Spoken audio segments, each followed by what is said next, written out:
Hello, everyone. Johnny back again here for Snorckl. I am without Dan today, and this is definitely a different setup than what we usually have, obviously. We're not doing a movie review or any sort of video thing, but this is basically a cool little thing I'm doing with my friend Gabe. Gabe, you want to say hi real quick?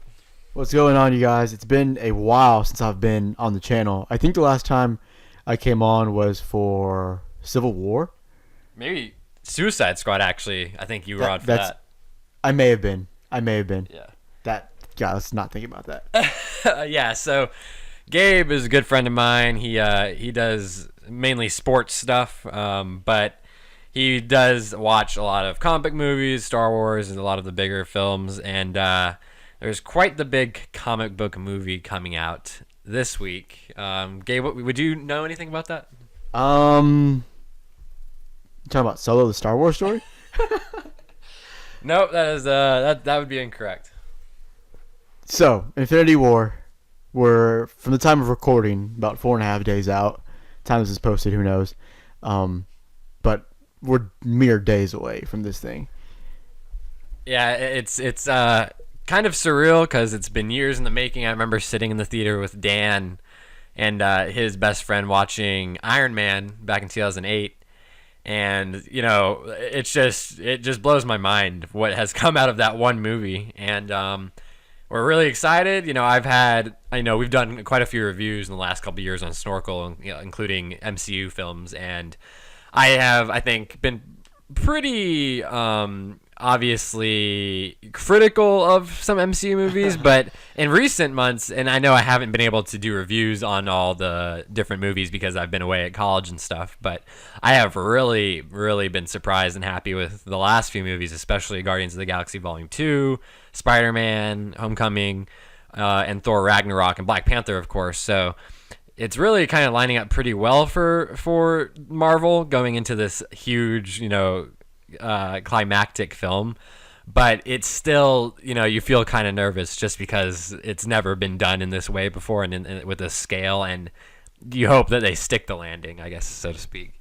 Yeah, I mean, even someone who obviously I like grew up on Marvel, so as excited as I am for Infinity War, there's still going to be that sort of trepidation and that you're it's in the back of your head a little bit because anything could go wrong or something like that. But we did mention it earlier, and we obviously just mentioned it right now.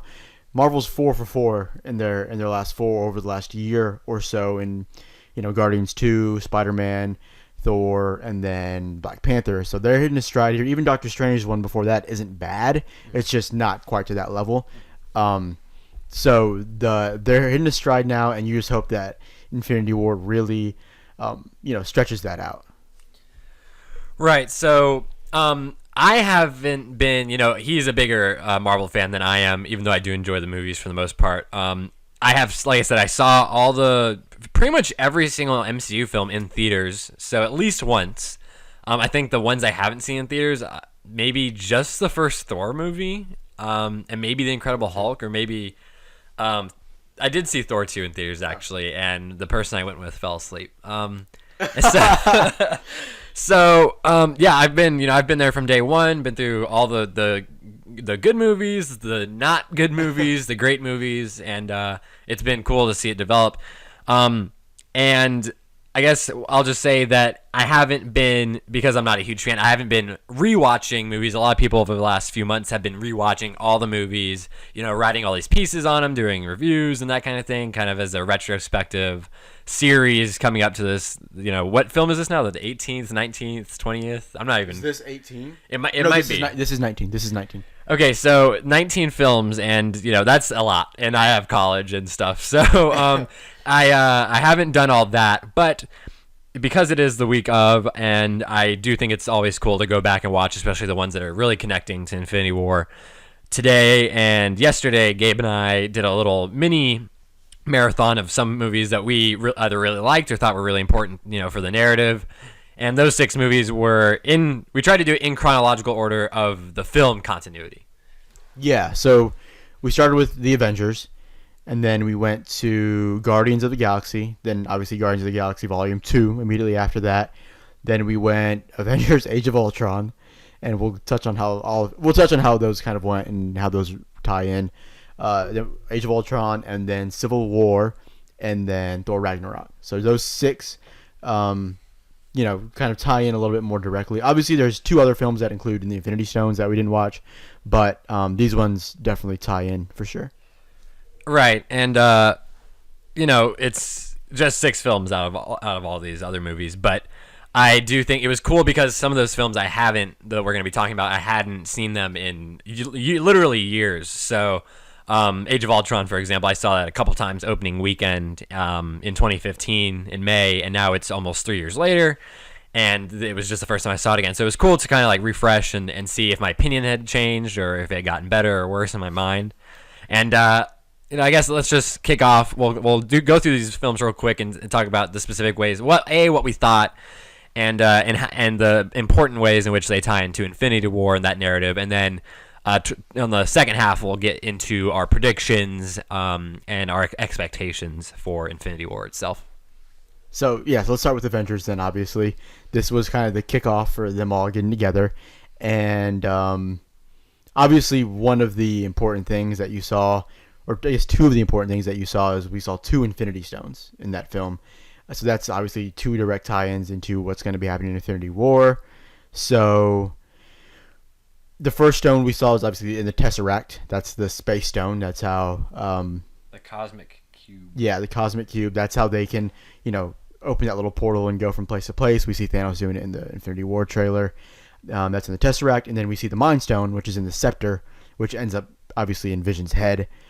So those are the direct tie-ins. The Avengers, though.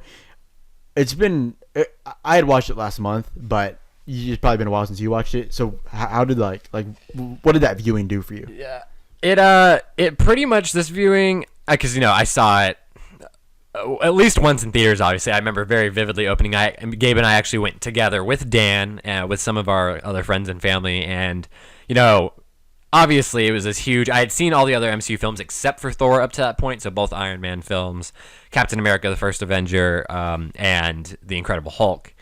And I didn't, it was interesting because Thor I hadn't seen, and that's really kind of important for the Avengers movie because you obviously have Thor himself, Loki, the Tesseract, and some other side characters, and knowing how the Tesseract works and how these characters have their own dynamic as brothers and that kind of thing. And so it was interesting. I remember seeing it back then, and one of the things I noticed this time around was that it works so well even if you haven't seen Thor. And like I said, I have seen bits and pieces. I think I've seen the whole of the original Thor movie one time, sometime in the last year, I think, and it's a fine movie. It's nothing great, but I do think the Avengers, even if it hasn't particularly aged that super well, or if it's not still the top tier Marvel movie, I think there's half a dozen movies that are better than that in this universe already. Through 18 movies or whatever, it still has that space in people's minds and hearts, I guess, as that movie that really fucking was a landmark and brought everyone together. And very iconic. Yeah, there are so many shots and moments and lines in this movie that pretty much I think most general people could reference or understand if you mentioned it. Everything from the cool jaw-dropping moments like the helicarrier, opening up and going up into the sky, and the fight between Thor and Iron Man and Captain America coming with a shield, and all the stuff that happens on the helicarrier. What are you without that suit? I'm a billionaire playboy philanthropist. Yeah, yeah. And so all these different things, and Thor Loki getting smashed by the Hulk, and then the spinning shot, in New York City, and all these different things. And it's definitely it's a landmark for the genre as well as pop culture, in just the last decade. Yeah, and I basically agree with pretty much everything you said. There's so many iconic shots, so many iconic references that anybody who watched it even once would remember, just because it sticks out so much, and they've seen it in commercials and other places just so much. And another Infinity War tie-in that we didn't even mention is that it actually introduces Thanos. Right. The whole Loki is powered by Thanos basically, yeah. And then obviously the after credit scene is where we finally get to lay eyes on him. Right, yeah. And I remember sitting in the theater and the after credit scene came on and Thanos shows his face at the very end before it cuts to black, and I remember sitting in the theater being like, who the fuck is that? I'm not, like I said, I've never been the biggest Marvel fan, and I had no idea who Thanos was at that time. And I remember some people in my theater being like, oh, it's so cool, like some of these comic book guys that were really into that stuff. And now I'm obviously more into that, especially on the DC side, but at the time it was very confusing. And now everyone pretty much knows who Thanos is. There's all these memes of him on Twitter and stuff, and it's kind of like it's so cool to see how all that develops. General thoughts though, just to wrap up on the Avengers, for me personally, it's a good movie. It's very structurally sound. The plot is really tight. It touches all of its bases. Yeah, the script is really Joss Whedon's probably. Yeah, he also worked with Zach Penn on the script, and it really has so many great pieces of banter between the different heroes and little micro conflicts, and also towards the end, obviously, when they all become more friendly with one another and that kind of thing. And I will say it's good. I like it, a decent amount. The one thing I will say is that it's just so visually so bland to me. It's shot like an Agents of Shield episode, and I think that's actually one of the positives I'll give to its sequel, Age of Ultron, is that I think Age of Ultron looks better visually. But I think I definitely enjoy the first Avengers film more. It's like I said, it's a piece of pop culture, history, and it's legendary in that respect. And I had a good time watching it again, even though there are plenty of things I'm like, okay, that could have been better. Or this like makes me roll my eyes, that kind of thing. But especially throw that out there, Captain America's fucking suit in this movie. Oh my god. We get to see it one more time in Avengers 4 based off the leaked set pics. Yeah. But yeah, that is just a mess. That's bad. Like, yeah. I mean, that's bad. Yeah, it's bad. But Thor's hair also. He looks like Prince Charming from the Shrek films. But I definitely appreciate that movie and all the it did such a good job of culminating that first phase of movies, and then also laying the groundwork for all the stuff that's happened since. So definitely major props to everyone involved on that, and just how they pulled that off, Kevin Feige and Joss Whedon and all of them. I guess if you don't have anything else to say about Gabe, about that, we'll get into the next film we watched, which was Guardians of the Galaxy, which came out a couple years after the first Avengers film, but in the continuity of the universe was how long after that movie? That's real time, right? Because the Guardians movies take place in 2014. Right, correct. And Avengers takes place in 2012, real time, right. And obviously the release. So this movie in the universe is a couple years afterwards. Obviously, they're off in their own corner of the universe, and literally, and so that doesn't really affect as much. But this movie was a huge fucking surprise when it came out.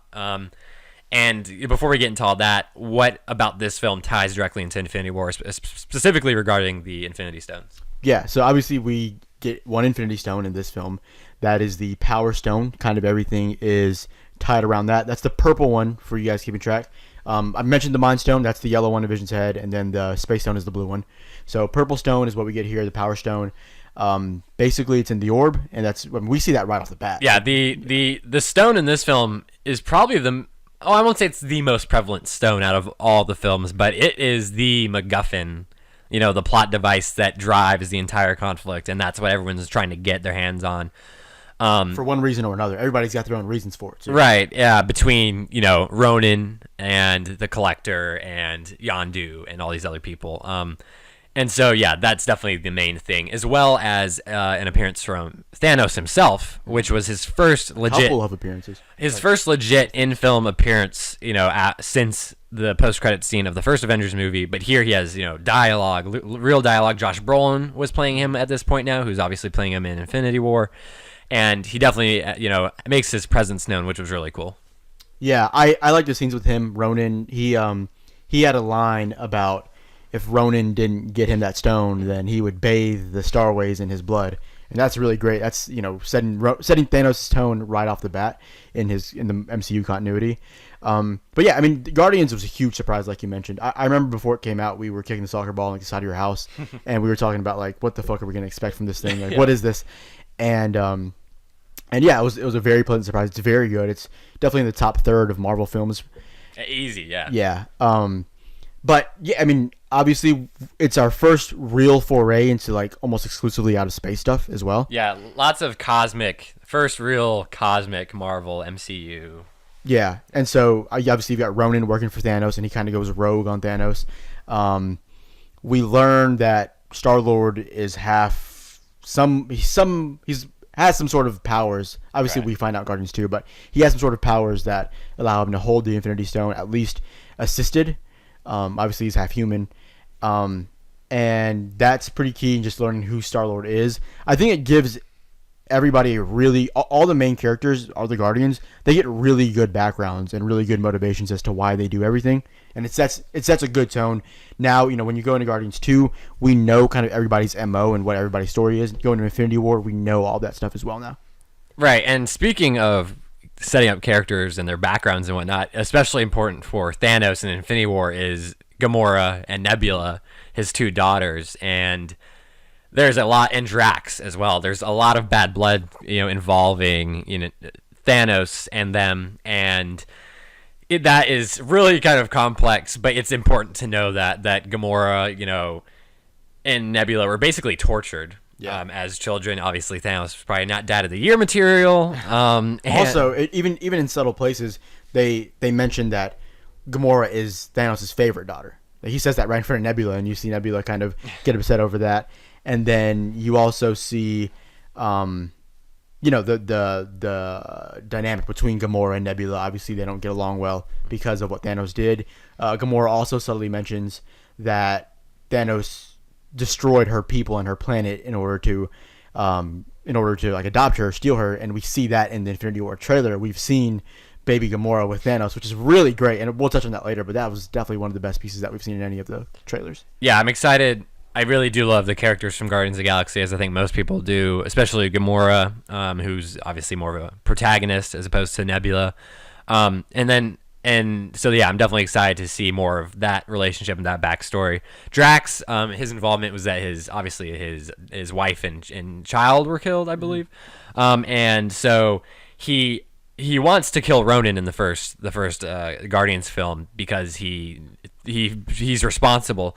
But once Ronan is dead and more backstory comes on Thanos and that kind of thing, he says at the end, he's really setting his sights on Thanos, and he's the guy that's really responsible pulling all the strings that got his family killed in the first place. So there's Gamora and Drax, both really strong characters, literally and figuratively, and so they have a bone to pick, and that's gonna be interesting. And then that kind of segues into Guardians 2, Guardians of the Galaxy Volume 2. Well, with Guardians 1, one thing, like the last thing I want to touch with Guardians is it also introduces the Collector and the Infinity Stones. They have that moment in there where the Collector is explaining explicitly kind of these are what the Infinity Stones are, these are how they came about.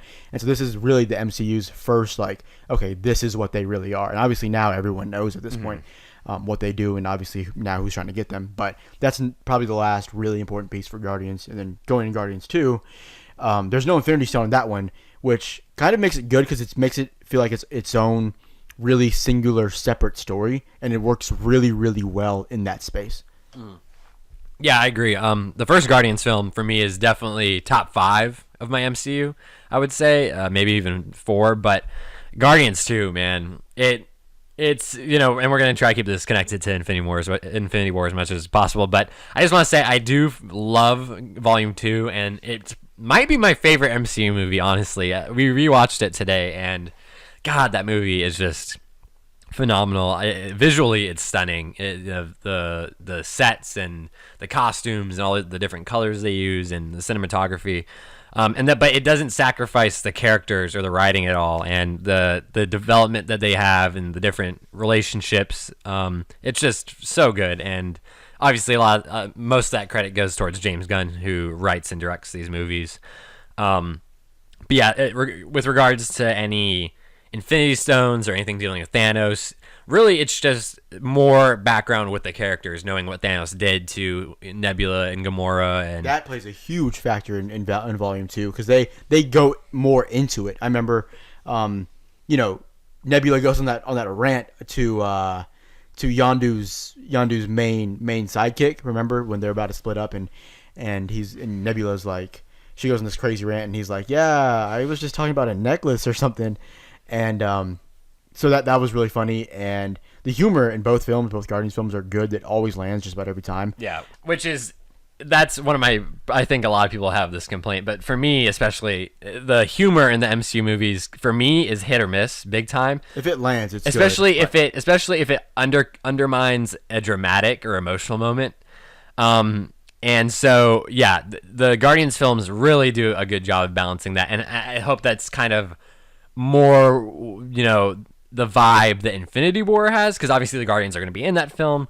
And hopefully they find the right balance, because I think the Guardians movies do a good job of doing that. Yeah. And so obviously with Guardians, like I mentioned, the Nebula Gamora dynamic in terms of the relationship that was broken because of Thanos is really played into. They discuss how every time that Gamora beat Nebula, Nebula would have a part of her body replaced with machinery, and that's why she's so that's why she's half like machine basically, and all that. And then we get basically they want to Nebula and Gamora's their mission at this point is to kill Thanos, and they even say Gamora's like, I'm not sure if that's possible, and we'll definitely see if it's possible or not in the next coming days. Right. So I think that pretty much wraps up Volume 2. Probably, like I said, my favorite Marvel film. It's phenomenal. If you didn't love it the first time, I would highly recommend rewatching it, because I think there's a lot to appreciate with every line of dialogue and every scene. So, getting into Age of Ultron, the second Avengers movie, came out 2015. And I remember, obviously, huge anticipation for this movie. I remember when the teaser came out, like October 2014. I was still in high school, and it came out like late one night. It leaked, I think, and I was blown away, because it was so like dark and dramatic, and it really made it seem like the Avengers were going to be like on the ropes, and Ultron was going to be this really intimidating, badass villain. To kind of, because Loki in the first movie, Loki as a character in general, he's a great villain. But it's because he's kind of likable. Tom Hiddleston. He's not always the most menacing to the villains directly. Tom Hiddleston does a great job of that, embodying that role and pulling that off. And so with Ultron, I was hoping for a little, different flavor, because Ultron's, this robot, and he's hyper intelligent, and he's just this entirely different force of nature. And so I thought the teaser did a good job. And then we saw the movie in May 2015, and I remember walking out of the theater and being like, and Gabe and I saw it together. I think Dan probably saw it as well with us. And I was just like, I didn't love it. It was good, I thought. And then, we saw it again later that weekend. And I was just like, I have a lot of questions and criticisms. And so, like I said, I had no desire to rewatch it since it first came out. Then we sat down today and watched it, and I was anxious. I told Gabe I was excited to give it another viewing, and kind of have a fresher idea of what it was like, because when years pass between seeing something, you can completely change your personality and mindset.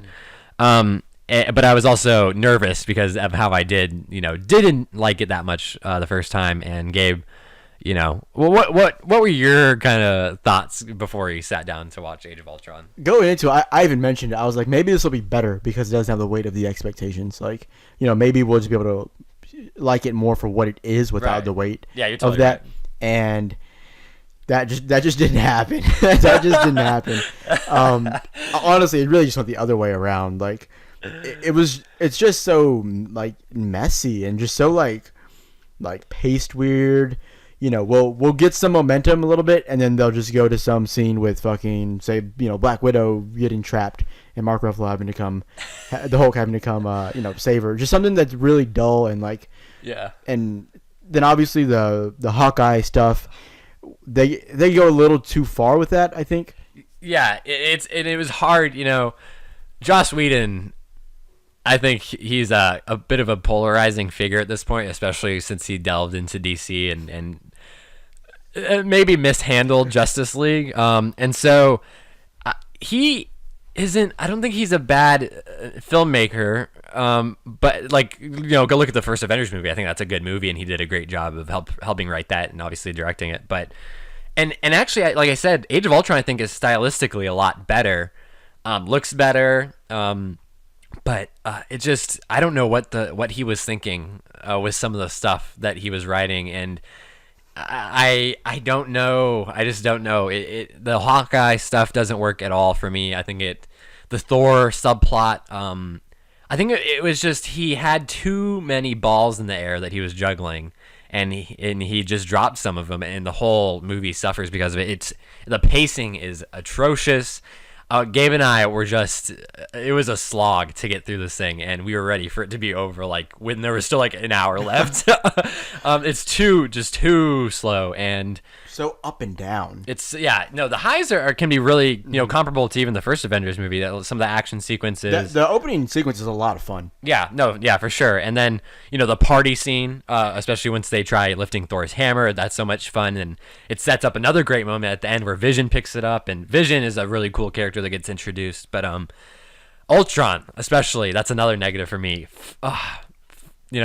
Fuck, man. The expectations I had after seeing that teaser trailer and what actually I got delivered was just so night and day. He is a fucking stand-up comedian in this film. The writing is just, and like I said, I'm not too familiar with Marvel in the comics and stuff, but what is he like that in the comics and stuff? No. I mean, he's more of like a darker witty, I guess you could say, whenever he does. But I mean, he's not. No, he's Whedonized in this film, which is it's, and also another couple characters get introduced that are important in later films, especially Scarlet Witch, and her brother Pietro, who is Quicksilver. They are. I don't think they are utilized super well in this like story. They obviously Scarlet Witch is okay. Scarlet Witch is good, but Quicksilver, obviously he has that infamous death now. He's just a plot device. Yeah, and the fucking accents are not great, and it's just but it's important that Scarlet Witch gets introduced, and she's a good character, and she's been in Civil War since, which we're gonna get into, and she's in Infinity War, and she's one of the strongest heroes in the entire universe. So, but yeah, it's a very, very mixed, messy bag when it comes to Age of Ultron, and I really thought that my thoughts might change for the better, but I feel about the same, if not worse. And because actually, I think on my scale that I use, I had it at a 3.5 previously, and then after this, I was like, no, that's a 3. Yeah, I would say same thing happened with me. As far as Infinity War tie-ins, we see the Mind Stone again. That's in the Scepter, and then obviously goes into Vision's head. So that's there. It pops up again. The Avengers have to chase the Scepter for a second time, and that's a lot of fun for them. Although I feel like with like Ultron, the things, like the ideas that they have that they try to execute are good. Yeah, the execution falls flat. Yeah, for the most part. And then it's another Infinity War tie-in, or a little nod that maybe to Thanos is Ultron's. He's talking to Scarlet Witch and Quicksilver in his little like warehouse thing in Sokovia or wherever. And he says when humanity starts to settle, God throws a stone, and believe me, he's winding up. And that could definitely be taken as a reference to Thanos, could just be taken generally, but I thought that was really, I take it as a reference to Thanos just because it kind of fits so perfectly, because everybody keeps failing with his fucking Infinity Stones. Thanos he's winding up basically at that point. Right, and I think that pretty much sums up our thoughts on Age of Ultron. Yeah. An overall disappointing, messy movie. Definitely bottom half Marvel movies for me. On the flip side, though, you get Civil War. Civil War. There's definitely some seeds of division that are sown in Age of Ultron, specifically between Tony and Cap. So Civil War, next one we watched, which is I guess it's Captain America 3, but it's really like Avengers 2.5 as well. And that is, that came out a couple years ago now, and that was, it came out a year after Age of Ultron. And in the universe, I think it's set a few months after the events of Age of Ultron, because they're still dealing with the fallout of what happened at Sokovia, which is a driving force for that plot. And, I remember seeing this movie, my expectations were pretty high as well. Or no, that one is real time. The Russo brothers said it was real time. Okay. I believe. So it's about a year. About a year after what happened in Sokovia with Ultron and all that. And so now, I was excited for this movie, but, I guess I was pretty much totally on board because I knew the Russo brothers had done Winter Soldier, which is one of the best movies in the MCU, and I guess I was just kind of nervous about how they were going to do the conflict with all these superheroes because it had never really been done before. And what we got, I was pretty happy with overall. And seeing it again today, I think maybe for like the third or fourth or fifth time or something, my thoughts pretty much stay the same. I do like it overall. I think it's a good movie. And some of the stuff is really actually pretty damn great because I think what this movie does well, and similarly to Winter Soldier, is that there's a lot of good drama and emotional heft. But there's definitely some things that I have issues with, obviously. Yeah, it's definitely a darker theme, which is good, and it's nice to see the characters have to go through that emotional versatility and emotional adversity. And obviously relationships are, definitely torn apart and broken. Why it's important to Infinity War is it's the last time we see all the Avengers together. Mm-hmm. So that's the last time we've seen it, and that'll be 2 years in real time, and 2 years in movie time. So 2 years since we've seen them together. Basically been 2 years since Cap and everybody went their separate ways, and the relationships, they're fractured for sure. So that's a big key to it. But as a whole, the movies were very well put together. There's nothing that really stands out as what are you doing here? Why are you doing this? Everything kind of makes sense. Every character's motives were logical, or I guess not necessarily logical, but it made sense as to why they were doing it, even if you didn't agree with it. I definitely, I would say it's pretty spot on.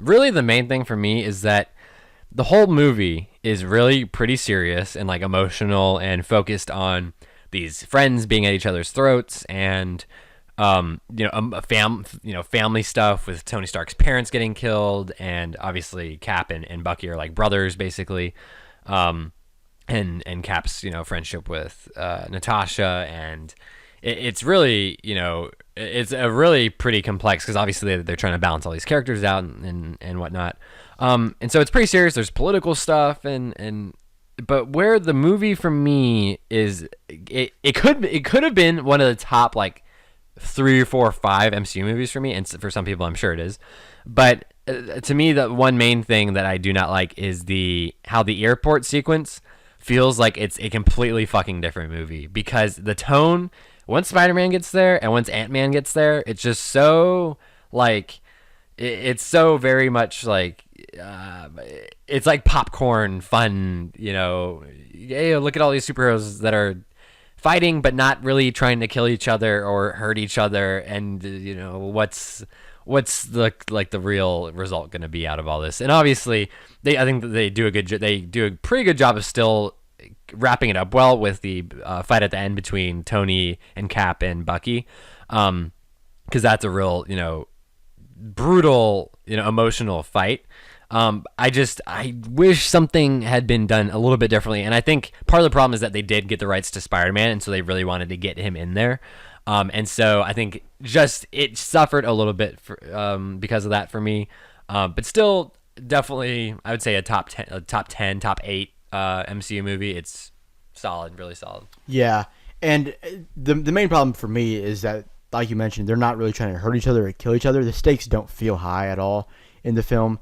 And that's when you have a movie that's kind of banking on the relationships feeling and being really, really, really fractured. It doesn't, you don't get that message doesn't come across. And so the stakes don't feel high, and that's a huge drawback to what the whole film is trying to do. And then the final part where it's the Bucky and Cap versus Iron Man, you get a little bit more of that where the stakes definitely feel a little bit higher. It feels a little bit more intense. Mm-hmm. But, overall, when the big fight that everybody's kind of looking forward to, you don't get those super high stakes. Right. And just for, I think a microcosm of that whole issue for me is the War Machine, and the fact that, Rhodey, he, in the trailers, you see him, back, a couple years ago, you saw him injured in Tony's arms with his, looking like he could be dead. He's definitely at least really badly hurt. And then in the movie, you're waiting for that to happen, and it happens at the very end of that airport battle, and he is hurt but fine. And I think it just would have been so gutsy and bold to have killed off someone. And if you're gonna, obviously, Rhodes as a character has been in since the very first Iron Man movie, and so we've gotten a good amount of time, with him and his relationship with Tony, and so I think it would have been a good like gut punch and a real good opportunity to ground it, and that battle and the whole plot in, oh man, like we're being so dumb as superheroes, like we should be working together, not fighting each other, and people are gonna get hurt, and Rhodey, like I said, gets hurt, but he's not out of commission. Like he's pretty much, we see him in Infinity War. He's fine. He's flying around, fighting bad guys. And so while the characters in the Avengers as a team is split up by the end of the movie, Cap sends the phone to Tony in the letter, and he's like, well, I'll be there winning if you need me. And so, yeah, it's just, Infinity War, it's going to be interesting, I think, still to see when and if all those characters get back together, what is the drama going to be there? And hopefully, I hope they don't overlook how messy that ending of Civil War was, so that it's not like, oh, we're perfectly fine. Obviously, they're all trying to stop this greater threat, but hopefully they maintain that little bit of nuance with those relationships. Yeah, I definitely agree. If Cap and Iron Man get on the screen together in a scene, very curious to see how they play that out. Obviously, like you mentioned, they'll have to put their differences aside in the immediate because of Thanos. But, are they going to be bickering at all? Like what's that going to be like? And I think it would have been better because, like I said, at the end of the fight, at the end of Civil War, Bucky and Cap leave Tony. He leaves the shield. They just beat the shit out of each other, and they're all feeling some kind of way towards one another. There's bad blood. And so how awesome would it have been if in Infinity War they fight together and they're helping each other out despite all that, and still, or they're not even helping each other and it's kind of weird, but they're like fighting and trying to do the right thing, and one of them gets killed, as we can maybe predict. We'll get to that Cap or Tony or both do get killed, and then the other guy is just like, oh fuck, like they were like brothers essentially, or really good teammates, and that's like the last memory they have is almost killing each other really badly, fighting, but what we have is, hey Tony, I'm here for you, here's my number, basically. And so I don't know, it's really, it's the minutia of the movie, so it's not a huge deal, but I think it's just interesting, and I'm interested to see those characters back together, obviously, in Infinity War, and seeing how that plays out. And as interesting as the Tony and Cap dynamic will be, I like to see how Tony and Bucky react around each other if they get into the same thing. Because Tony's real beef at the end of the movie was with Buck, more so than Cap at that point. Yeah. And so that would be very interesting to see, because that's not something you can just kind of get over, even though obviously Buck was in a trance at that point. So that dynamic will be very strange, and hopefully we see it. Hopefully we get a shot of all of them together. I know Sebastian Stan mentioned there's a scene where everybody is together. I don't know if that's just like a promotional scene. Yeah, who knows? There's a lot of questions. Like I said, we're gonna get into heavy Infinity War predictions and whatnot, but I think as far as Civil War goes, that pretty much encapsulates all of our thoughts and heading into Infinity War. And the last movie that we need to discuss, that we watched, finished up watching just a few minutes before we started this, is Thor Ragnarok, the third Thor film. Just came out before Black Panther in November. This movie was, I think what they were doing with this movie originally, and Joss Whedon was setting this up in Age of Ultron, was it was going to be this kind of like really dark a culmination of obviously all the Thor stuff in the universe so far, the end of Asgard, the end of Odin, and maybe even Loki, and maybe Thor himself. Obviously, that's not really going to happen, but but then we got a logo. I remember there was a really dark, like black and red, sinister logo that came out. And you were really excited. I was really hyped because I'm like the first two Thor movies. I'm sure some people like them. That's great, but to me, they're just so boring and bland. The second one, the Dark World.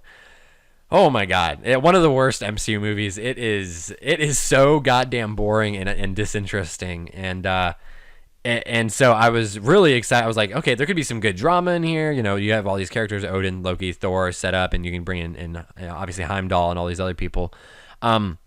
And then Taika Waititi came on, and if you know anything about him, he's more of a comedic, lighthearted director from New Zealand. If you've never seen What We Do in the Shadows, please go watch that. It is fucking hilarious. He co-directed and co-wrote that. But once he came on, they changed the logo and stuff for the movie, and it was really like bright and poppy. And I was like, oh no. Fuck, oh no, guys, I guess it wasn't an issue that's what they were going to do. It was the issue that it wasn't originally what they were going to do, I guess is what I was thinking. But I trusted Taika, and actually the trailers didn't really do that much for me going into it. So I was kind of, it got great reviews, obviously, as pretty much all the MCU movies do. But I had my reservations about it, and I was very pleasantly surprised when I saw it in November, and I walked out kind of blown away with how much I loved it. Yeah, it was really good. And honestly, you liked it more than I did, and you usually don't like the humor. Mm-hmm. I thought the humor was just a little weird for a Thor film because he's previously been so Shakespearean, so like serious about that, and his humor is more of like a subtle, like witty type of thing. Yeah, no, you're right. And it's funny because we actually were commenting on this when we just rewatched it. It's kind of like, because Taika doesn't take himself seriously very much, and I feel like he was almost like he got this job to make this $150 million movie in this huge franchise after making all these indie films. And I feel like he was kind of like trolling everyone. He was like, guys, just be like, there's two main characters that are like, they're not really acting as their characters, they're just being themselves. Yeah, and they just happen to be the character. Even Chris Hemsworth. Yeah, it's like the whole cast is kind of like winking at the camera and like, this is kind of just fucking crazy and off the wall and ridiculous, but like roll with it, and I was able to roll with it for the most part. Yeah, it was great. I mentioned like Jeff Goldblum, like that's just how Jeff Goldblum would act on a normal day, and like in his normal life. And they just put him in this Grandmaster makeup and costume, and like, all right, now just act like normal. Same with like Mark Ruffalo, whenever he became Bruce, and it's really cool to see. It feels almost more real, even though everything is so much more absurd than what we've seen. Yeah. It almost feels more real and natural because of that. Yeah, and I think it was kind of the smart, like, brilliant thing to do because the first two movies, as I said, for Thor, were so boring and just uninventive and not interesting. And so it's like, let's just fucking go crazy and all these colors and all these characters and creatures and this world of Sakaar, and it's great. As far as Infinity War tie-ins goes, what main things for this film are important? So I would say the main thing is that it is the last thing that happens in the actual Marvel universe before Infinity War kicks off. So this is the more recent thing in the timeline. Obviously Loki being in there, he has ties to Thanos. He stole the Tesseract. We saw him steal the Tesseract from Asgard. At the very end, right? We also saw Hela call the Infinity Gauntlet that was in Asgard. She said it was fake. Yeah, so they were poking fun because in the first Thor movie, you see this like Easter egg Infinity Gauntlet, and in this they're just like, obviously that's not the real gauntlet, so she's just like, oh, this is fake. Yeah, and that's like I'm saying Taika was just like, oh, and another thing like. The sun's getting real low. Oh my god, yes. Thor kept saying that. Joss Whedon wrote this line in Age of Ultron, which is kind of infamous with it. Obviously, the whole relationship between Hulk and Natasha, Black Widow, is kind of cringy and eye-rolly and not really making all that much sense. And Joss Whedon insisted on doing it, and he had that line where in the scene where the Black Widow calms down Hulk by saying sun's getting real low, like kind of like almost like a lullaby type of thing. And then Thor does that when they're fighting in this movie, and the Hulk just beats the shit out of him anyways. But then later he keeps saying it, and it's just like Taika taking all these little things from past MCU movies that have been like kind of throwaway and like not really addressed that much since then, and just saying fuck it, like that's a joke. This is a joke. Yeah, which is great. He cleans up some of those ends. Yeah, he really does. Yeah. But yeah, so Infinity War tie-ins, you see that Loki has his tie-ins. Loki has the Tesseract on the ship. He has the Tesseract. Yeah, on the big ship. He is in possession of the Tesseract, which is huge because you have to know where these Infinity Stones are at the time the Infinity War is going down, so you can kind of figure out what's going on with the story. And we'll get into that right now after we're done talking about Thor Ragnarok. Yeah. But obviously, at the end of the movie, all the Asgardians, including Thor, Loki, Valkyrie, Korg, they're all Korg, man, one of my favorite MCU characters. Maybe he is great. He's he is he doesn't have the depth of all these other characters, but goddamn everything that he says, and he's played by Taika Waititi, who has obviously his great comedic timing and thought, but yeah, no, he's awesome. But yeah, that's just like, I feel like Korg is kind of also a microcosm of Thor Ragnarok film, and how much I enjoyed it. Yeah, so they're all on the ship heading to Earth from Asgard. And we see, it seems pretty quickly. It happens in the after credit scene, but they're still on the way to Earth. I can't imagine the ship ride would be that long. And Thanos' ship pulls up. And it's literally seconds after Thor's like, everything will go fine. Yeah. And then you see Thanos' huge ship, just this humongous ship, like size of a planet, basically. Yeah, dwarfs. It just pulls up right in front of the Asgardian ship. And it's just staring at them, basically. And we know what's going to happen. If you want to look at the Infinity War trailer, we see how that happens. We see how that goes. We see Loki offering up a Tesseract, which he has. Yeah. And we see Thor, with his fresh eye patch on, getting squished by Thanos. And we'll obviously we're gonna get into that in a couple seconds or moments. Do you have any final things to wrap up with Thor Ragnarok? Like final thoughts or anything? I mean, overall, it's really good. If you haven't seen it, definitely see it. If you only seen it once, I would definitely recommend watching it again, because there's a lot of little things that are really funny on the second watch. I even picked up this time, because this was the second time I seen it. I only saw it once in theaters. I picked up like cameos and stuff like that. Like Sam Neill has a cameo with Matt Damon and the third Hemsworth brother. I cannot remember his first name. I'm sorry. But yeah, they're all in that little play at the beginning, and just little stuff like that. It's a funny movie. And I know, like I said, I've been critical of the MCU when their humor sometimes, but for me, the Guardians movies and this movie, because it knows what it is, it knows what it's doing, and even while the Guardians movies are definitely more based in characters and like emotion, that kind of thing, and there's a better balance there, Thor Ragnarok knows that it's like kind of like spoofing superhero movies in the MCU, but it's also doing a good job with the characters and the new characters get introduced. Right, and so it tells a good story, I think, and definitely one of my favorite solo films, I would say, out of the MCU, and definitely maybe top like 7 or 8 or something like that. Definitely recommend it. To segue from Thor into the Infinity War only stuff, God, what was I about to say? I don't know. Go ahead. I just totally forgot my thought. Well, I will say we need to quickly, because we just talked about all the stones that popped up in the movies. Okay, I remember. Okay, so I don't know how I forgot. To segue, the Doctor Strange cameo. You mentioned the cameos. Doctor Strange has a little cameo in there. He does, right? And he tells Thor, I keep track of all the potentially dangerous beings in the universe. And in the Marvel, they do the preludes for each of their movies, for each of the MCU films. So it's like a graphic novel that ties directly into the film. And in the prelude, it kind of expands on what he says about having that little list of potentially harmful beings.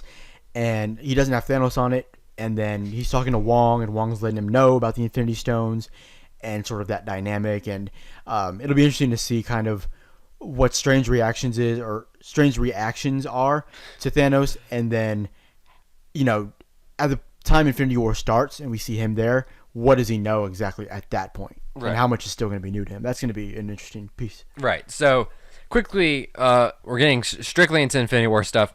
There's 6 stones. Where are all the stones? We will quickly recap the ones we just talked about in these movies, and then we'll hit on the couple that weren't in these films. So, Gabe, where are we standing with all those? All right, all the stones where they are at as of the time Infinity War will start. We're now a couple days out. Right now, the Space Stone, that is the one that lets you travel through space. We see Thanos coming out of the little portal in the Infinity War trailer. That's what that is. Space Stone. It's blue. That is in the Tesseract. The cube. Loki has that. And we see Thanos crush the Tesseract to get that. Yeah, we see him do it. We see him explicitly put it on the gauntlet. So we know we know he gets that pretty early in the film, but that is with Loki in the Tesseract on the Asgardian ship. The Power Stone, purple from Guardians of the Galaxy, that is on planet Xandar with a Nova Corp. So in order for Thanos to get that, he's going to have to get to Xandar. And if you can tell, when he's putting on the Space Stone, he already has the Power Stone. Yeah. Power Stone's the first one he gets. That's the purple one. That obviously gets you incredible power. It's just it gives you a ton of fucking strength. Right. And real quick, just talking about the Power Stone, do you think we're going to see him taking that stone, or do you think that's going to happen off screen, maybe even before Thor Ragnarok takes place, and he's just immediately the blue one? He's got it off rip. Yeah. I think that would be, because doing a whole thing with Xandar might just be too much time and money and all this other. I definitely wouldn't mind if they didn't. Yeah, I wouldn't mind, but I think it would have been kind of cool. But I think that's an interesting thing to think about. Or even just like a quick montage of it, like a quick little some sort of recap. little flash. Yeah. Yeah, I definitely don't think we need to see the entire thing. Yeah. Okay, so what's the next? So one? we got space. We got power, which goes on one knuckle. Space next to it. The third one that we see will be the Reality Stone. Reality Stone, we didn't talk about that. That is in Thor: The Dark World.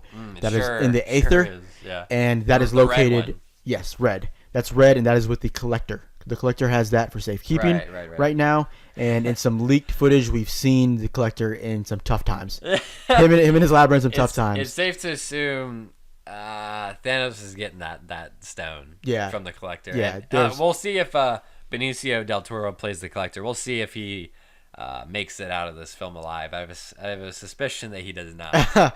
Yeah, I don't think he will. In the leaked footage, it seems like he's a little stubborn to give up that stone, which probably isn't a good idea. So that's the red one that goes on the knuckle, and the last one that's actually going to go on the knuckle is the Soul Stone. Many thought that was going to be the big one on the hand, but that's actually the last one on the knuckle, and that is the orange one. No one has any idea where that one is at. There's been theories flying around everywhere. Some people think it's Wakanda. Some people think it's in Heimdall's eyes. That's how he sees the all the 9 realms and shit.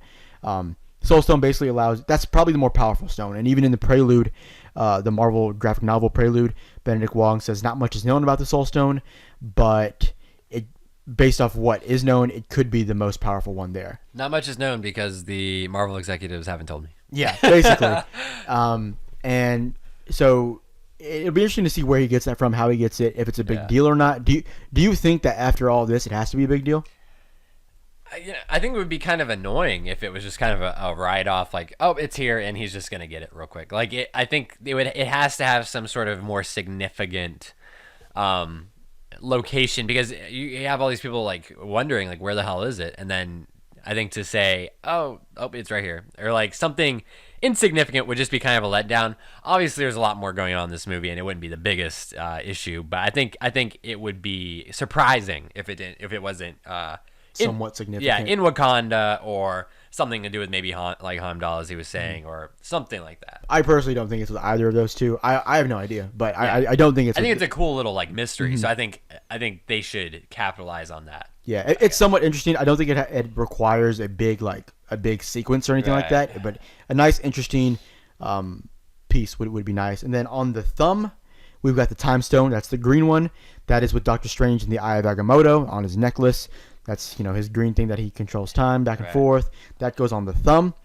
And then the last one is the big one on the hand. That is the Mind Stone, and that is obviously on Vision's forehead. That is hey, that's a bad place to have an Infinity Stone on your fucking forehead, because if you got this fucker running around the universe trying to get these things, I don't think he's gonna think twice about ripping that. Strange is in a much safer place having it in a necklace around his neck.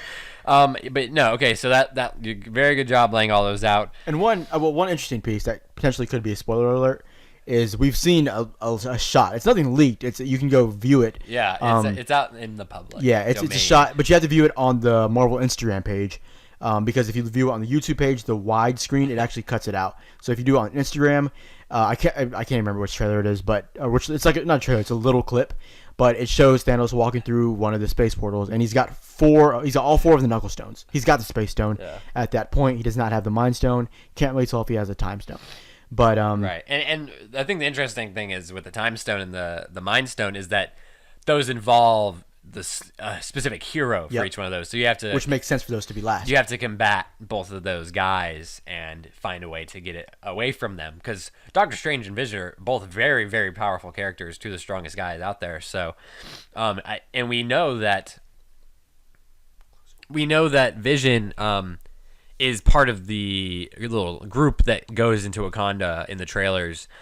Pretty much all of the Avengers are there except for Doctor Strange, Tony, and Spider-Man, and they're off. We'll have a little comment on that in a minute, but so yeah, I think the Vision is kind of, I think, possibly being protected in Wakanda. That's like obviously an isolated place with a lot of military force, and so I think to take him and all the Avengers to that location makes sense.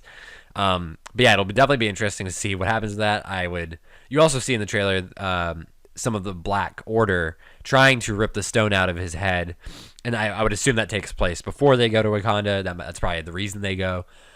So yeah, it's definitely going to be, yeah, we're not going to get into official predictions yet, but you can't feel very good about Vision. Yeah, Vision's chances don't look good. And we've even seen a shot of Shuri, overlooking him, and she has a little banter with Mark Ruffalo, like, why didn't you do this? And he's like, well, we just didn't think of it. Yeah. So showing that Shuri is like smarter than fucking Dr. Banner, and she's a teenager. So that's a good little piece, and it'll be interesting to see how that dynamic works in the film. But yeah, so the stones are there for the taking. We know where each one's at, and I guess if we want to get into like semi predictions at this point, we'll get into what we think's going down with the plot. Yeah. If you don't want any sort of theories or potential spoilers that we are just guessing. Yeah, we know nothing. Yeah. We are very good at avoiding spoilers. I think Marvel's been very good at helping, avoid the spoilers leaking out. But yeah, be wary going forward, because we're also going to make predictions about who lives, who dies, that kind of thing. But as far as the story goes, how do you think this thing's going to open up? What do you think, if you could give a few beat by beat takes here, what do you think's going on? So opening up, I'm not sure if this will be the first scene that we see or the first thing, but very early on in the movie, he's going to take the Tesseract and he's going to take the Space Stone. Makes sense, yeah. And I think with that comes killing Loki. Yeah. No, that's a very good point, because they've also recently said, I think it was the Russo brothers, that someone's going to die like in the first 15 or 20 minutes of the movie. A relatively major character. And it makes sense. We know that they're right there with Loki and the Tesseract and that. And it makes sense because Loki has been, since the first Avengers movie, he was kind of a pawn of Thanos trying to get this power. And he's failed Thanos already. Yeah, and so the motivation's there. Based on the footage we've seen, he's surrounded by the Black Order. He's right in front of Thanos. Thanos has Thor in his hand, and Thor looks like he's in very, very great distress, and a lot of people have been thinking, he must be getting his head squished, that kind of thing. But it kind of makes sense that Thanos is trying to make him watch the death of his brother, basically. And yeah, it could be a very powerful, great early on moment, like this shit's serious. Loki's dead.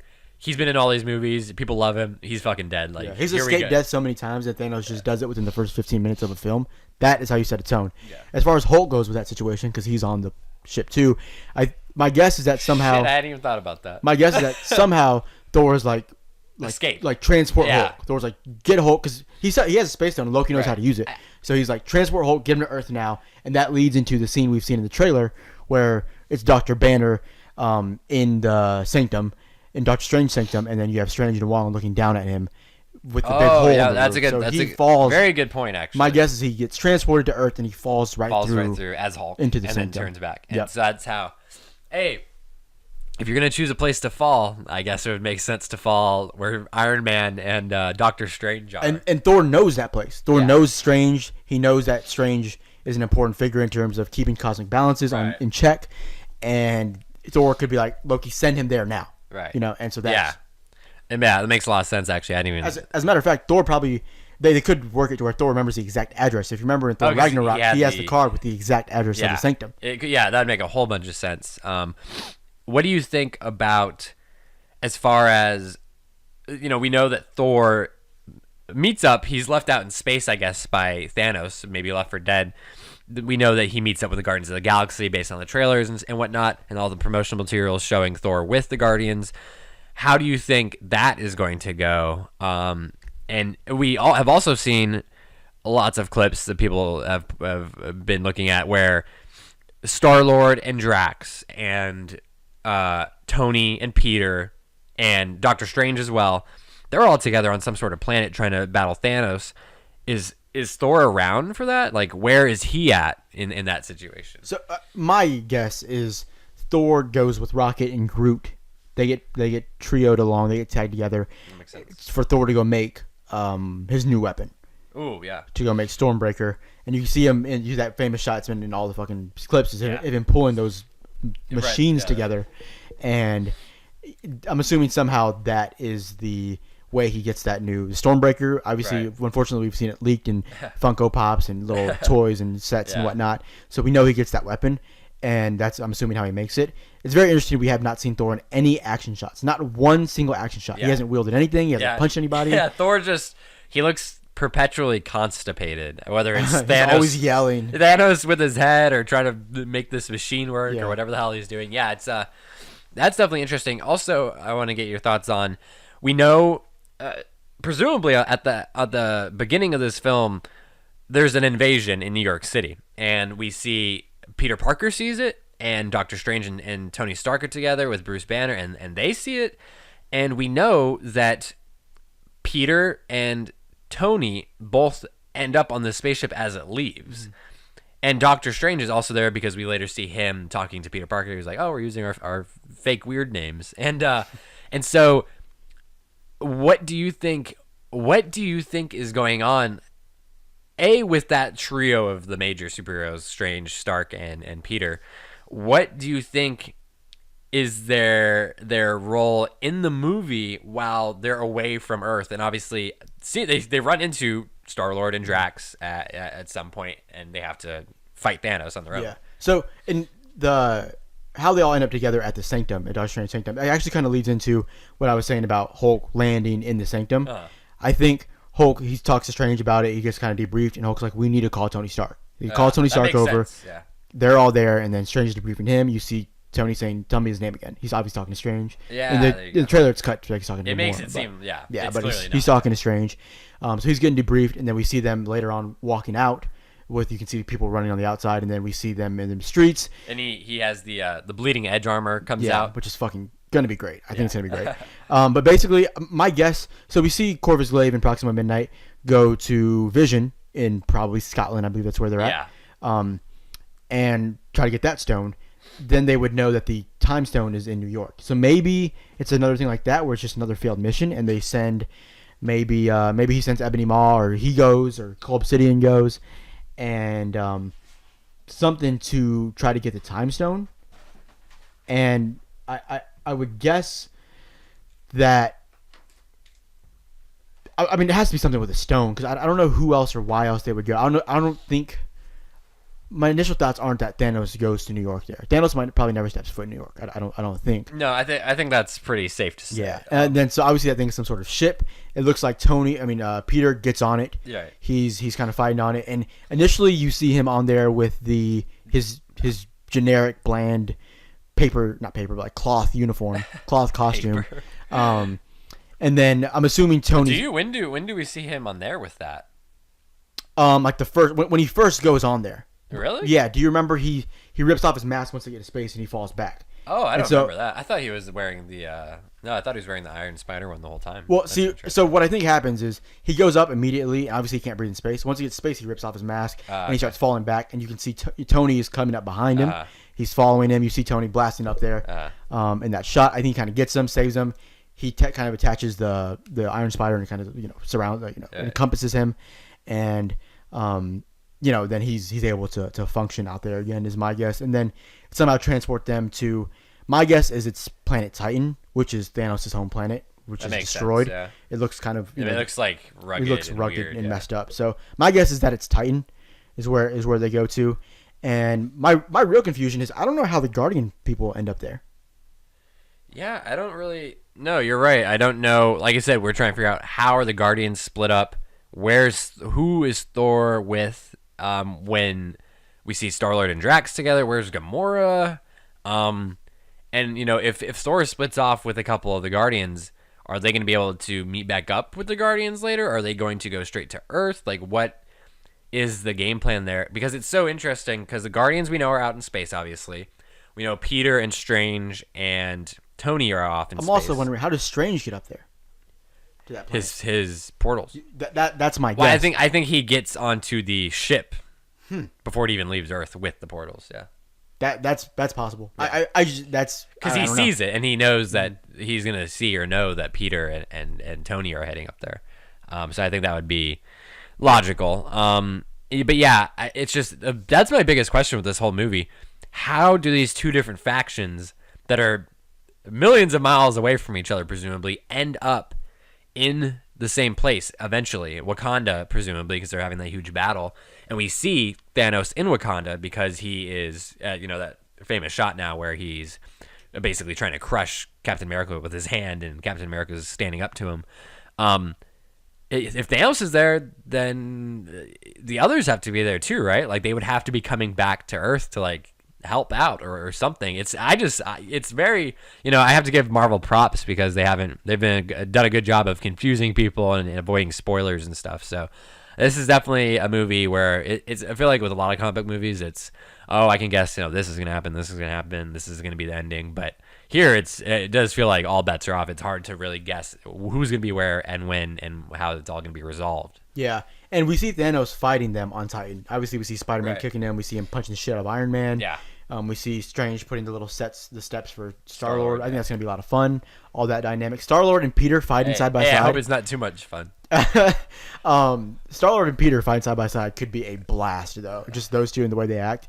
So that's going to be an interesting dynamic. Seeing, like, if they're fighting Thanos there, why does that stop? Right. Oh, well, we also see that on that same planet that Tony Stark has his bleeding edge armor all fucked up. And so, yeah, how is that? Is he going to be killed like right then and there? What about these other characters? How can Tony get back to, is he going to be able to get on the Guardian ship or something?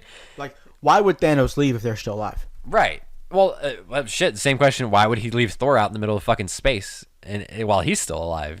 He's assuming that he's being left for dead, quote unquote. But yeah, I don't know. I hope it's something smarter than that, I guess I would say. I just don't know. It's hard to predict. Yeah, I mean, he might just totally incapacitate them and then be like, they have no way of getting out, so I'm just gonna leave, and then they'll be here. Some sort of magical way that they get back. Yeah, obviously we see the plan, little thing, the joke plan thing that they have with Star-Lord and Tony, and I'm gonna be very interested. Another interesting thing is we see Strange making the portal for Star-Lord. Yeah, and he hops into that. Right. So I wonder. Where is he going? Yeah, where is he going? Where else can Strange portal from there? Like, is he just going to another part of the... Yeah, we haven't seen Strange... All the stuff that he's done with the portals has been on Earth. Can he do, like, intergalactic, travel with those things? Yeah. And then also, where does Ebony Maw get Strange from? We've seen Ebony Maw torture Doctor Strange. I'm assuming that's how they end up getting the Time Stone. Yeah. My guess is that he probably captures him on that planet, or Ebony Maw's on that planet, and he takes him from there. And they kind of have to free him somehow. I mean, again, they've done such a good job of really confusing us. Yeah, and also when we see Thanos in Wakanda with the hand thing with Captain America, he only has 2 stones, right? Yeah, he's only got 2 stones. So where the fuck? Now that could easily be fall in with the rest of this plot. That could easily be an editing thing, though, because remember in Civil War when they were doing trailers, they just totally left Spider-Man off of that shot of the 5 on the side. They totally left him off. They also edited in the Ragnarok trailers that Thor had both eyes still. Yeah. So that you're totally right about that. They could totally just be lying to us. Yeah, they could be straight up deceiving us, which is smart. Like I said, I gotta commend them. But okay. The Wakanda battle. What are your thoughts on all that? Where do you think that actually falls in the plot? Because to me, I think that the whole Wakanda battle, it's kind of made to seem like, especially in these trailers where it's at the very back end of the trailer, it's made to seem like this is the end. This is a big battle to wrap up, the last 30 or 40 minutes of the movie. I think that battle might end and there might still be 40 or 30 minutes left of the movie. So what do you think? Yeah, I think it may be like the Civil War airport battle where like it's like the lead into the third act kind of thing. But I do think it ends in Wakanda because I don't know where else it would go from there.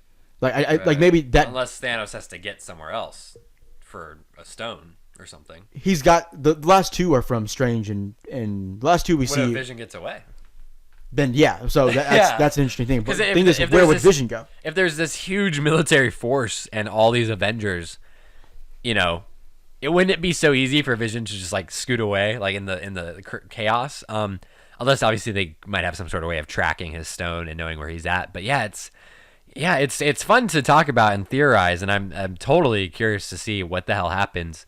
Clearly, we see what it looks like is Thanos is going to send the Outriders there first, and Which is his huge alien army. yeah, the things with the 6 arms. It wouldn't be an Avengers villain without a big army of some sort. Basically, what they do is, I think what we read was they actually try to get some sort of like, all right, hey, give us this and we won't fuck you up. Yeah. And if not, then the Outriders go. So I'm assuming they say, give us stone, we won't fuck you up. Yeah. They obviously say no. Outriders are unleashed, and then they'll end up banishing the Outriders. They'll end up killing all of them. And I think that's what a lot of the Wakanda stuff's going to be, because the running and a lot of the stuff that they do, it looks like it's going towards the Outriders. And I think the Outriders will be done, and Thanos will be like, fuck it, I got to do everything myself. And he'll end up going to Wakanda, and that will be like the final thing. But I think all of it will be set in Wakanda. With Captain America. Okay. Do you think? So you think that? Because, like I said, to me, I think honestly, we may not have seen any of the third act in any of the trailers. It's very, very true. Because it's just I just have this weird feeling. I feel like they have gone to such great lengths to confuse and deceive people with this. I think they may really, really be playing it close to the chest. But then again, you do have Thanos in Wakanda. You see him against Captain America. I think that may be the only thing in the third act we've seen. That's what I was gonna say. How close to the end of the movie do you think that is? What do you think the end result of that interaction is? Do you think what happens when it cuts away? At this point, I'm going with the fact that they just digitally edited and they're hiding the other stones at that point. Yeah, I believe it. And so that is in the third act. I think it's the only thing in the third act we've seen, and I think that is probably the iconic scene where Cap dies like immediately after. Oh man, it's because that seems. I don't want to say it'd be weird or anticlimactic or anything, because in the comic it is like Captain America is the last man standing. It's just him and Thanos, and he's standing up to him and he gets killed. But yeah, I don't. I guess I could see that, like, because it seems like they're just in the middle of the jungle, and he is fucking about to. It seems a little bit more isolated. Yeah, it seems like they're by themselves. So it could be after the battle, and it's just a complete, bloodbath. And obviously, it's not gonna be a bloodbath in this MCU movie, but it's gonna be really bad. And Cap is just gonna be the last guy to be like, no, like fuck you. I'm not gonna give up. And I think that would definitely be a good time to invoke the "I could do this all day."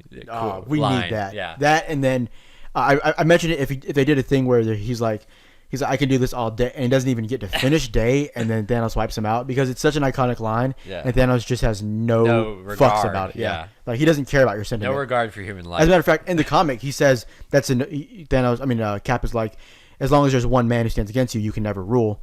And Thanos is like, that's a noble sentiment from someone who's about to die. Like Thanos doesn't give a fuck about your sentiment. No, you're totally right. And speaking of comic tie-ins and things that could be replicated in this movie, we've talked a bit about, you and I, about the finger snap thing.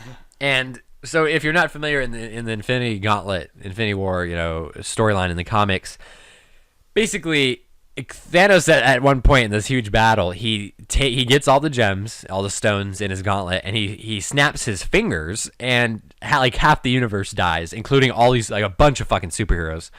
And in the trailer, we have seen Gamora say, now this could be just a wink and a nod, hey, this happened in the comics, let's have her say this line. But she says if he gets these stones, it'll be literally a snap of his fingers that could kill half the universe. So now, is that just a wink and a nod to the comic, or is that line setting up a payoff that could happen towards the end where Thanos actually fucking snaps his fingers and kills off like a bunch of people? I think it could be like a legit payoff. I think there's a chance it happens. The wishful thinking in me wants it. I want to see it happen. I think it would be fucking incredible, because I think how awesome would it be if it's like she says that line, so that's in people's heads, and then towards the end he gets all the stones and he like lifts it, like slow motion, like lifts his hand up in the air like to make his finger snap, and like everyone in the audience is just gonna be like, fuck no, like don't fucking do it. And then just the aftermath would be just seeing insane. them drop. Yeah, half of them would drop. Oh my god. And obviously we know that some of them wouldn't be permanent if half of them Yeah. died. Obviously, not all of them are going to be permanent. Right. No, you're right. And here's the thing. This is obviously we're trying to focus on Infinity War. But we have to keep in mind there is another Avengers movie coming out in 12 months, basically, and that's going to presumably, we've seen leaked stuff of set photos and whatnot, and we're not going to talk about that too much because we don't want to spoil anything. But what the hell do you think is going to be the fucking conclusion of this movie? Where what is Avengers 4 going to be about? What are they going to do? And when this movie ends, I guess we can also tie this into our predictions about who lives, who dies. But what are your general thoughts on all that? I think Thanos will die at the end. I think so too. I think it would be bizarre if he didn't. Yeah.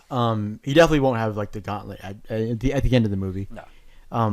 So I think he dies, and I think Avengers 4 is a lot of undoing. They're going back. The set photos we've seen are from the Battle of New York. It seems like the fourth movie is going to be a lot of fucking weird time travel, interdimensional travel, trying to fix what happened in Infinity War. And oh man, I think the fourth Avengers movie could be better than Infinity War just because it sounds like it's gonna be really weird. But yeah, we have to see what happens in this movie first. But okay, so. Do you want to make your official predictions about who lives and who dies right now? Do you have anything else to cover? I guess I just want to say that I do think that the finger snap thing could happen. I do if I had to bet my life one way or the other. I would say I don't think it's gonna happen just because it would be so dramatic. Yeah, it would be overboard, but I think it's a cool nod at the minimum. I think I don't know what else I can wrap up with without saying who I think lives and dies. So I think if you want to talk about that, we can. All right. So obviously, there's a chance that he snaps it and half the fucking people die. Right. Obviously, that wouldn't be permanent. Which would be Some of them would be permanent.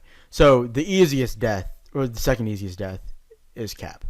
Easiest death is Loki. Loki. We both agree Loki's dead. Probably in the first 15 or 20 minutes, which would be great. Loki, great tone setter. Great, and Tom Hiddleston.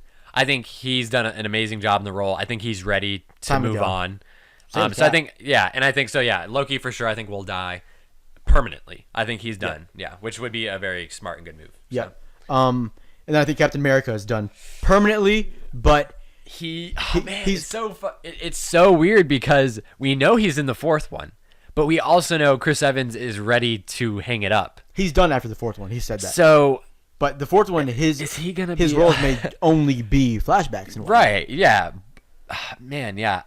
So, I guess permanent, but obviously he'll be in the flashbacks. But going on forward, it's so forever. I guess it's hard to talk about who lives and who dies in this one without thinking, well, the fourth one, who's in it? Who's going to be doing what? How is that movie going to be resolved? We don't want to get put the cart before the horse, but I do think he will die. He will die in this movie. I think it's kind of inevitable. I think it's the right thing to do. It's the best way to send him off. I mean, sacrificing a soldier's death in combat. That is the best way to send Captain America off. There's no other way you'd want to do it. I totally agree. I think maybe easier than Cap even or equal would be Vision. Yeah. Now he's not alive, quote unquote, but I think he will be destroyed because Thanos has to get his stone to complete the gauntlet. And do you think Thanos, another prediction, do you think he's going to complete the gauntlet 100%? I think all the stones. Yeah, I think all the stones will be on the glove in his hand. Yeah, I think you're right. I think that would be, again, I think it'd be kind of anticlimactic and weird if he didn't, just because there's been so much buildup over that. So yeah, with that mindset, Vision is a goner basically, which I think makes sense. He doesn't need to be around, for all these movies. And I'm sure there's a chance that they could bring him back, even though I think, when you have to think about the real world, circumstances, I think Paul Bettany would be fine, not doing these movies anymore. Yeah. Shuri is obviously extremely smart, so maybe she finds a way to replicate it and do some sort of other version. Yeah. So that would be interesting with Vibranium possibly. Yeah. So those, I think we're both pretty damn sure. Those three. Let's also throw Thanos in there. Okay. Yeah. Thanos is not going to live to see the next Marvel movie, which is the right move, I think. Yeah.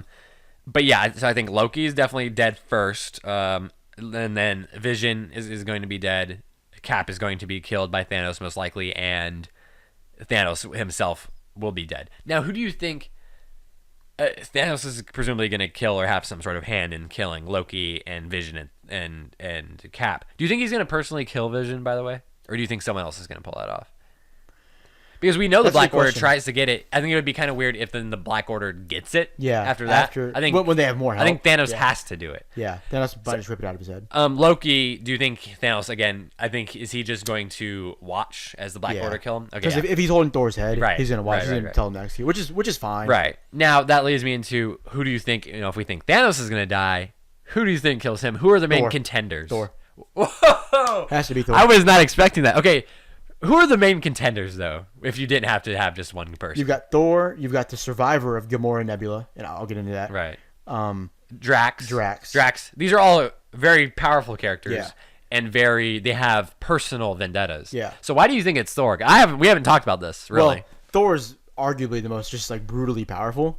Like just in terms of brute strength. He's a god. Yeah. So. And we haven't seen him in any action. He's going to be in action. What the fuck's he going to be doing? What are they hiding? Yeah. He's going to be in action. That's and if he comes in with Stormbreaker and he starts fucking up the Black Order and it's also interesting to mention that because Thor Ragnarok, as funny as it was and kind of silly, it did make a serious effort to show off Thor. Showing off how powerful he really is and always has been, but even taking it to a whole nother level by the end where he manages all this incredible feat, and he is so strong. Mm-hmm. And yeah, I think that makes sense. So is your main thing that he is the strongest? Is that like your main theory? Yeah, he's a god. He's the strongest. He's probably the hardest to kill of all the Avengers. Yeah, I think that's.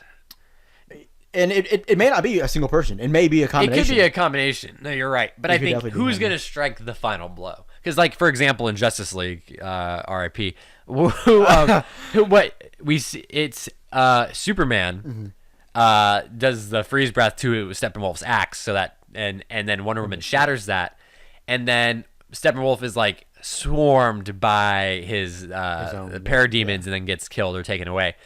So it's like Superman and Wonder Woman help defeat him, and that's it, which makes sense. They're both extremely powerful. But yeah, it makes me wonder, I guess.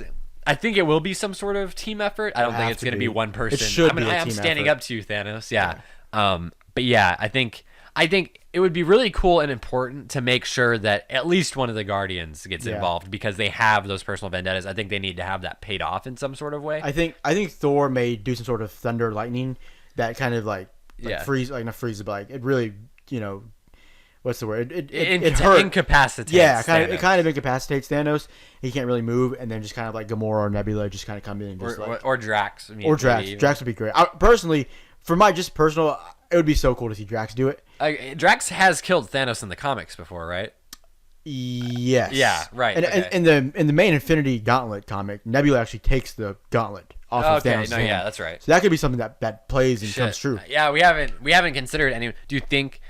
Okay, so we just talked about who we think. Now I'm as far as who kills Thanos, I'm gonna say, like I said, I think it's gonna be some sort of team effort, and I think those four, Thor because he's simply the strongest, and he did just have Loki killed, who he did love regardless of all the shit Loki did. So those four are very powerful, and they have those vendettas, and I think it has to be paid off, but in some way. Yeah. Now, what do you think about as far as the Infinity Gauntlet goes? You think Thanos is the only one that's going to wear it, or do you think it's possible someone else gets their hands on it and maybe even uses that to help beat him? I don't think ittle be used to help beat him because I think there's only a couple. Do you think he's gonna die with the gauntlet on him? No, I don't even know if that's possible. Honestly, it's to die with that thing. You sound like Gamora right now.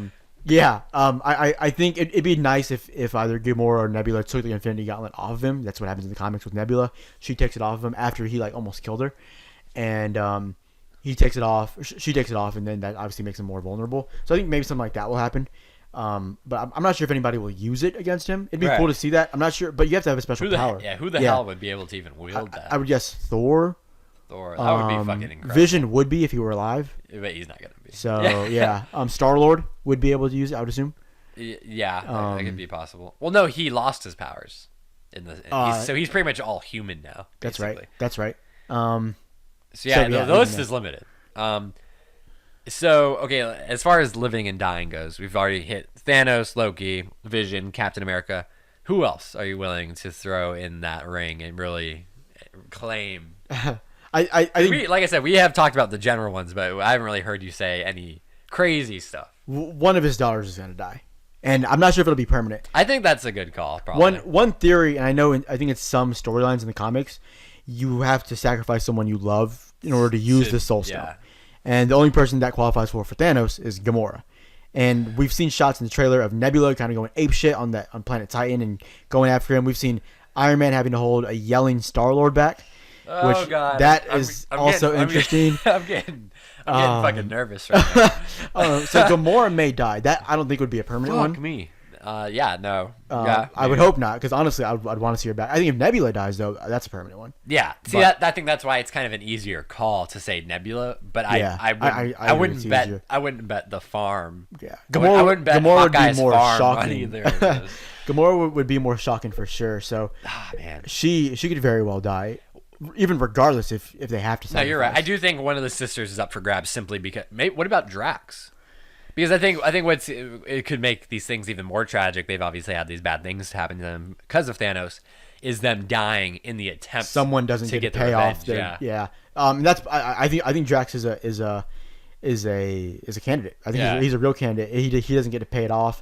That would hurt the Guardians a lot, just emotionally. Obviously they're all close now. Oh man! And seeing Drax go down, he's so such strong. a happy and his personality is so likable. He's so funny. He's so great, and seeing him go down, that would really hurt. Yeah. But it's possible. And hey, bring your fucking tissues. I can tell you that right now. I think I've heard something about Dave Bautista trying to go back in WWE more. So that cutting that time may. No, you're right. You're right. I think Bautista. Yeah, he's not he's a full-time actor now, but he has other stuff going on. Yeah. Whereas all these other people, they have other big roles and creative things they want to do in Hollywood. Growing. Right. So, man, no, I hadn't thought about that. Anyone else? I know that obviously there's a lot of talk about Tony. You have to think about the main people that have been there since the beginning and that are kind of not aging out necessarily, but they're growing out of it. Thor's safe. You think Thor's safe? I think Thor's totally safe. Just because I feel like his quest that he's been doing is just so like non-important to Thanos directly. So like, you think Chris Hemsworth? You think he's going to be in another Thor movie? At least one. Whoa! Well, actually, maybe not a Thor movie, maybe not a Thor 4, but in other movies, Avengers movies, or even a Guardians movie. Yeah, maybe even a Guardians. Damn. But he may. I mean, he may die at some point. I don't think it'll be in this movie. No, you're right. But like we said, Cap is pretty much a goner. The main people that have been there since the beginning that we really have to worry about, Thor, who you're saying you don't think so. Cap, we both think is gone. I think Iron Man could die. Iron Man is the other main one. Black Widow. I think Widow's safe. They won't kill Cap and Widow. Hey, they got Bucky and Falcon over there, so maybe all right. I mean, I don't know. I Scarlet Witch. Scarlet Witch is definitely safe, I would say. Yeah. Anyone that's come in since like Age of Ultron is pretty much good. Yeah. Or even Winter Soldier, like Falcon and Bucky. Yeah, which makes sense. I think that's pretty spot on. Star-Lord is obviously safe. Do you think Tony Stark's gonna die in this movie? No. If definitively. If I had to guess, no. I think it's possible though. I do think there's a possibility. But what percent are you throwing on there? My confidence level in saying no, I would say it's like 75%. Because someone has to live with the guilt of the other one dying, but in Cap and Iron Man. You're right. No, you're right. And I think it's definitely more likely Cap will die. Iron Man, who obviously we saw in Ultron, he had that vision of everybody dying. He's kind of gone through that really emotional stuff, and only to add on to that, I think, it could force him into retirement. Right. But yeah. Okay, so are those the main people that we're predicting living and dying? Yeah. Okay, so here's I think the last thing we'll get into to wrap this up. This is way longer than I thought it was going to be. It's a good discussion. Hopefully you guys are enjoying it. But we got to think about Avengers 4. Where do you think this movie ends as far as plot goes and character goes? And how the fuck do you think Avengers 4 is going to go about, quote unquote, fixing it or cleaning it up? So You're the out of the two of us, you're the authority on everything MCU and theories and the comics and stuff. So God. I have my ideas, but it's fucking hard to know. So I would like your Yeah, I mean, input. I've definitely read like a bunch of stuff, just trying to take ideas, what seems realistic, what seems logical, what seems like it's somewhat derived from comics and whatnot. Yeah. I guess the way I think this thing ends is obviously a handful of these guys are dead. Our heroes are dead. Thanos is dead. Right. The ones that are living, they're like, all right, like what the fuck can we do? And I think in Ant-Man this summer we'll see more of the quantum realm stuff, which I think will end up playing a big, it'll play a big role in Avengers 4. So Ant-Man probably won't be very central to the actual fighting in Infinity War. It might be set before Infinity War.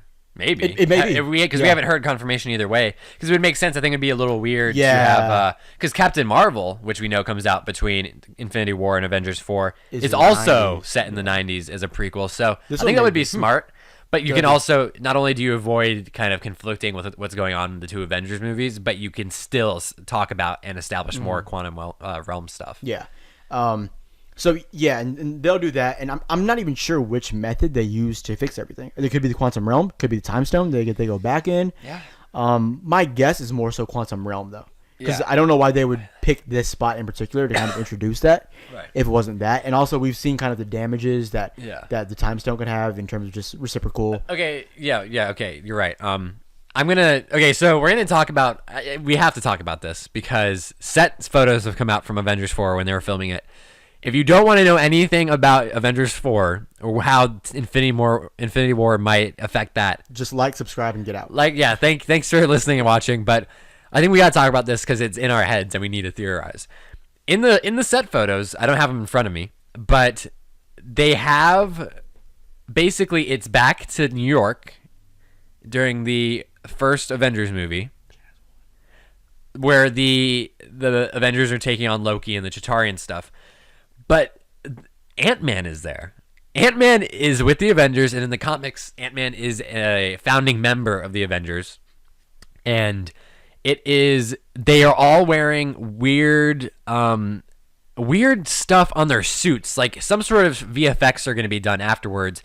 And I don't know what that is going to be doing, but also there's also Tony Stark has his hair looks different, and he's wearing a shield emblazed article of clothing.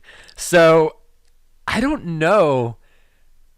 Gabe, what the fuck are we supposed to make out of all that? They go back to do something. I'm not sure what, but now, the Tony Stark thing is very confusing. Yeah. It can't be the same. It can't be the same universe, right? Or the same timeline. No, definitely not. It looks like at some point he just retired and took over S.H.I.E.L.D. That's my guess. Maybe he was never Iron Man. Yeah, that's true. Maybe he just went straight to S.H.I.E.L.D. Yeah, straight into S.H.I.E.L.D. It looks like on their or on their hands, on Captain America and Iron Man's hands, you see like the little like blue button. Some people think that might be barf. We've also seen one of the set pics. There's a suitcase that says, to be clear, barf.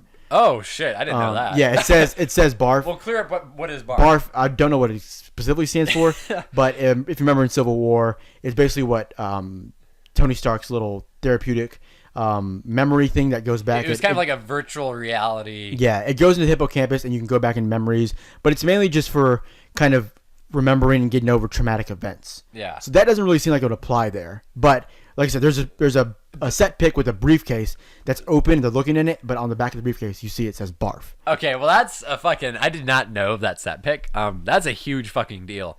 But like you said, if it was the barf thing is going back to memories that have happened and that you can actually that have happened in reality. It's not like an alternate reality thing. So how do you explain? How do you reconcile barf and Tony Stark seeming to be a completely like different guy? Yeah, my guess is that it isn't barf, and maybe the cast, like, because I believe the people who are looking at it aren't like Tony Stark isn't looking at it. It's like cast members, like crew members who are looking at it, and my guess is maybe they did that intentionally, just in case, because they're filming out in public. It's gonna be a fucking nightmare. I don't know, but because the things I was mentioning, the little buttons that are on their hands, they're on Cap's hands and they're on Iron Man's hands. You can't see Hulk's hands, but it looks like they're embedded in Ant-Man's suit. he doesn't necessarily have one on his hand alone. Yeah. He's got like the little blue, What the the blue circles are in his suit. It looks like, and so maybe that's what makes me think it's more of a quantum realm thing, in which he's kind of leading the way on that. God damn! Can you imagine if we see Loki? We see Loki kind of he looks like captured. as he does at the end of the first Avengers movie? Yeah. He has the mouthpiece on and all that. Yeah, so that's interesting. If What do you make of the? What do you make of in the streets? They have the little visual effects dots all over. Yeah. They're regular suits from the first Avengers film. So what is that all about? Is that some sort of? I don't know what the fuck that's supposed to do. Like, is that just supposed to make it look like? maybe they'll just enhance it. Maybe Like just impose. It may not be that big of a deal, but Yeah. because look, like if you look at Captain America's, we have it open right now. There's more on his top, and it's not like spread out evenly. So I'm not sure if it's a full. Yeah, I don't. It could, because I was thinking if it's some sort of weird quantum realms thing, maybe the people in the realm have some sort of weird like thing on them, but Ant-Man also has them. But if it's not Ant-Man visiting that place, maybe it's another reality where Ant-Man was actually there and helped found the Avengers. Because, how do you explain him being there, I guess, that much, and Tony Stark as not Iron Man, basically. It's, if you're saying we're talking about people need to fix it, they need to fix what happened and go back or whatever, who is going to be doing that exactly? Like, who do you think, who's going to be the main protagonists of Avengers 4? Yeah, I mean, I think it depends on who survives, but Right. It looks like Iron Man. Captain America will probably be a part protagonist just because he'll be in the flashbacks, Right. if nothing else. Ant-Man obviously will be crucial with Quantum Realm if that's what they're going to do. So my guess is Ant-Man and Iron Man are probably leading the way.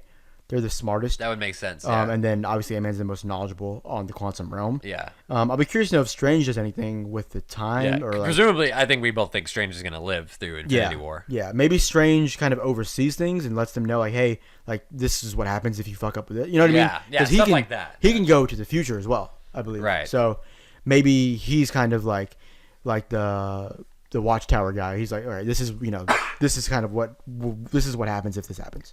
Right. And so, and like I said, we're going to be wrapping this up here in a couple minutes, but what do you think is the future of the MCU when all this is said and done in about a year at the end of Avengers 4? Who is going to be left standing, and what is the Avengers going to look like after they quote unquote fix and undo and quantum realm and time travel and all these other things that could or may not happen that we've been talking about? Yeah. If you had to guess, again, you're the big fan here. You're kind of like, This we know is- yeah. we know the two things we know for sure. There's going to be a Spider-Man sequel that takes place after Infinity War, and there's going to be a Black Panther sequel that takes place after Infinity War, and there's going to be a Guardians of the Galaxy 3 that takes place after Infinity War. And I believe they want to do Doctor Strange as well. Yeah, So logically. I guess the Avengers group. Because there's you know damn well there's going to be more Avengers movies. Yeah, So- and they'll probably be called New Avengers, stuff like Yeah. that. The Avengers group, I'm guessing Spidey, Hulk, maybe Black Panther. yeah, oh yeah, for sure. I mean, would assume. I don't know how. I guess now Wakanda is more open, Involved, so yeah. he'll be around more. So Black Panther will be in there. I don't think Iron Man will be there going forward as Iron Man. Maybe Shuri takes up as Iron Man. That would be awesome if we got Shuri, because I know in the comics there's Riri Williams who takes up the role of Iron Man, Iron Woman, obviously, but maybe Shuri just does that. That would be very interesting. I think one of the common theories is that Bucky will become the new Captain America. I think that makes a lot of sense. And then Falcon will still be around as Falcon. So those guys will be in probably the core Avengers. Ant-Man as well. Also, you have Ant-Man, Wasp potentially. I'm sure they're going to want to have more women involved, especially if Scarlett Johansson ends up not doing any more movies. Scarlet Witch, obviously. Oh, yeah. And then Captain Marvel. That's definitely going to be, I think those are going to be the focal points going forward. And who knows? Obviously, you're going to have all these sequels to these main movies, but I'll be curious to see who else they might introduce moving forward. Do you have any prediction about what the Avengers 4 title is going to be? Because a lot of people have been talking about that recently too. Oh fuck! I really have no idea. I mean, there's so many just words you could combine. Because you're also, we don't know what the plot is, so it's kind of Infinity War is Infinity War. And then, we don't even know, but we don't even know what's gonna happen in Infinity War. So, Right. You know what I mean? Like, this is So it's hard to know what the story is, assuming they're going to be trying to fix these things, quantum realm, maybe time travel and that kind of thing. Yeah, it's just, it's hard to know what exactly is going to happen, what like they're going to be trying to market it as. one common one I saw is like Avengers Disassembled. That would be kind of interesting. Yeah, but it makes sense because they're all over time and space. Yeah, kind of. but also, I guess one thing I may have an issue with that is they're disassembled, but they've never been It's really assembled. quote assembled. You know what I mean? Right. Like they've never even used that word. Oh, let's I don't really know what the fuck they're gonna call it. I don't even know what the fuck exactly is going on in that movie. Like I said, once the credits roll on Infinity War, and then we get that last after credit scene, and all the materials are laid out in front of us. That's gonna be really fun and interesting to dissect. And so, And we'll be back for that. oh, we'll be back. Spoiler. What I guess that leaves me with. Well, thank you guys for watching, obviously.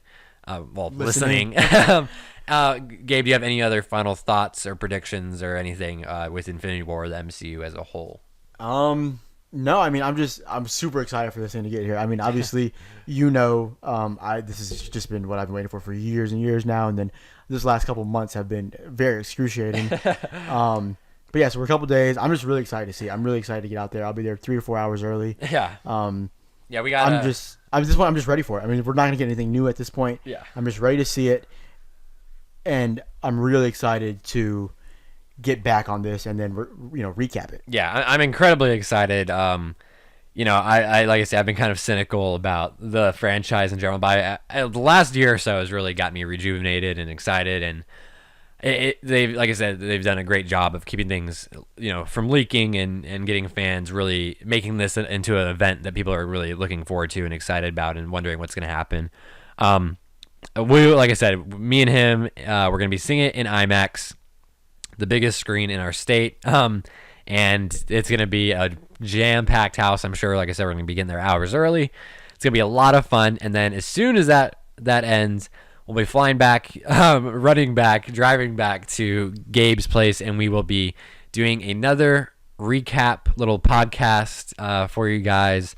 And that's going to be, I don't even know we don't even know what that's going to be. I don't even know what our part that discussion is going to be like at any level, from an emotional level to a fucking. It will have spoilers though. Yeah. So definitely, and we'll be getting that out opening weekend at some point.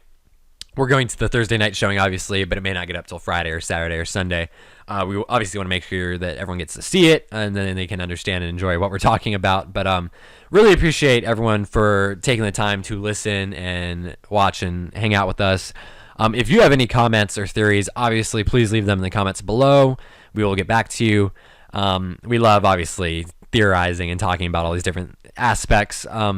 Give us a like, please. It means a lot. Subscribe if you're interested in hearing that discussion for spoilers and the actual plot once we know what's going on next weekend.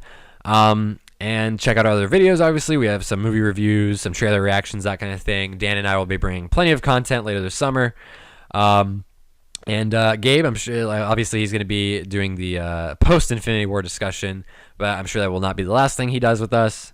Thank you guys again so much. We really appreciate it. And Infinity War, we are coming for you.